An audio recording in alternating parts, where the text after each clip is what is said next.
This guy's trying to clear out the crowd. It's so funny.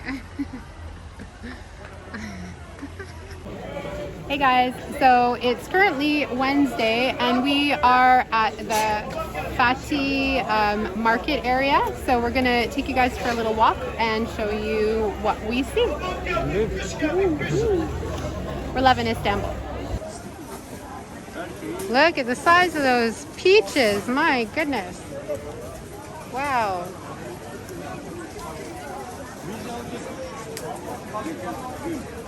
Look at this. Did you see the size of the grapes and the peaches? Yeah. They're giant. Holy moly. And the olives as well are massive. Yeah.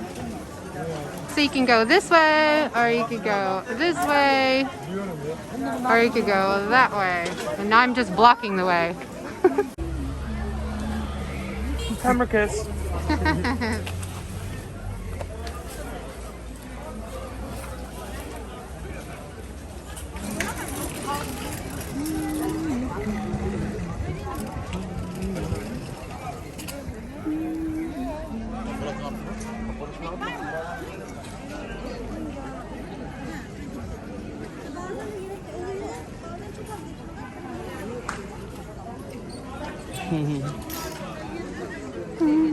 Various stuff, eh?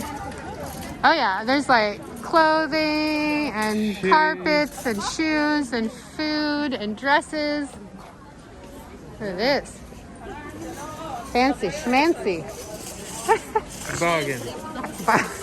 25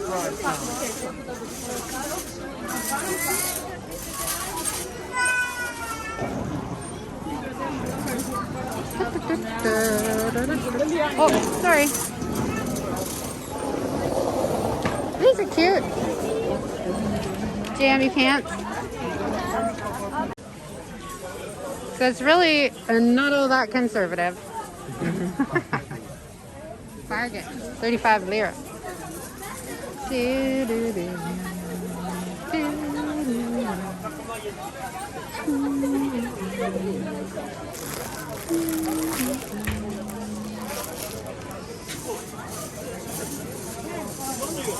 This is nice.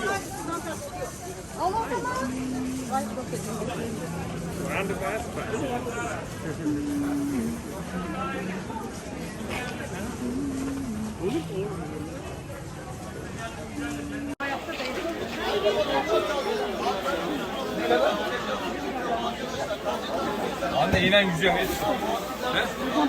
Anne biz anlaşamayız seninle. Sıradan balık hep iyi zaten. Bak bak hep böyle iyi zaten. Oradan ben de soruyorum böyle. Tahmin almam lazım. Burada duranlar. Bu orkinos bunun tavasını, ızgarasını.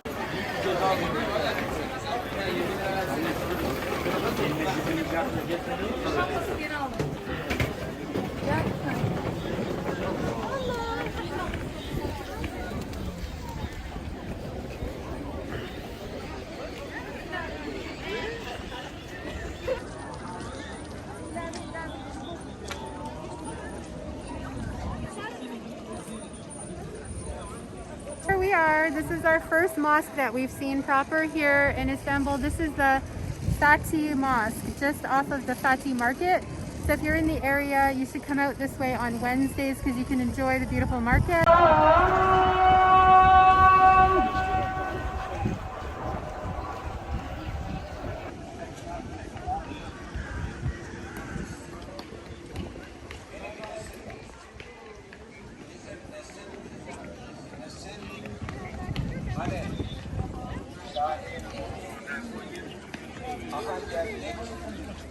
Bakan geliyoruz.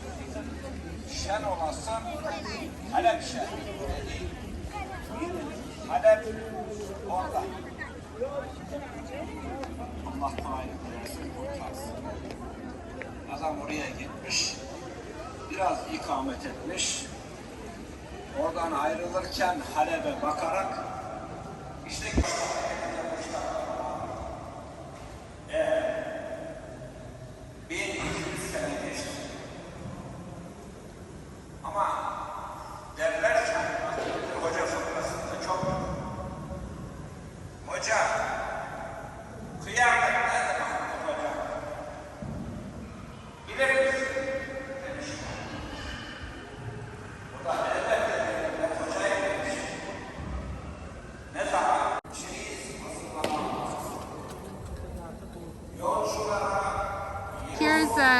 that you would come in here.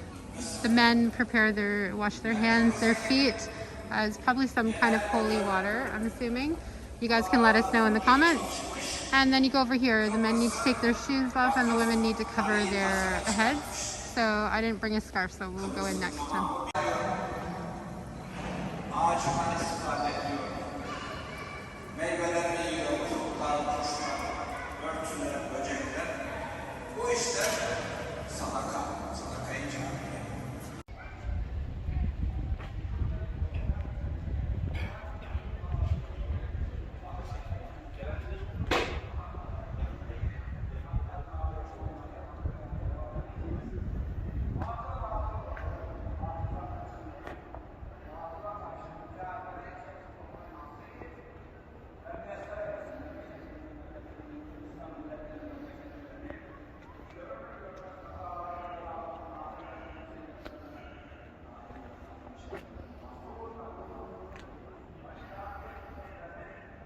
So we're walking in the area right now that we were in yesterday. So if you look around, literally, this is where that market that we were at.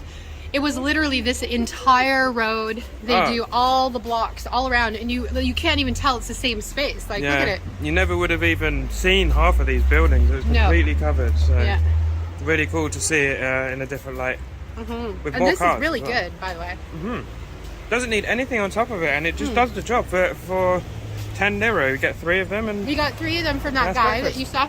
It's like it kind of tastes like it basically just tastes like a sesame seed bagel, in my opinion. lovely jubbly. See you in a bit.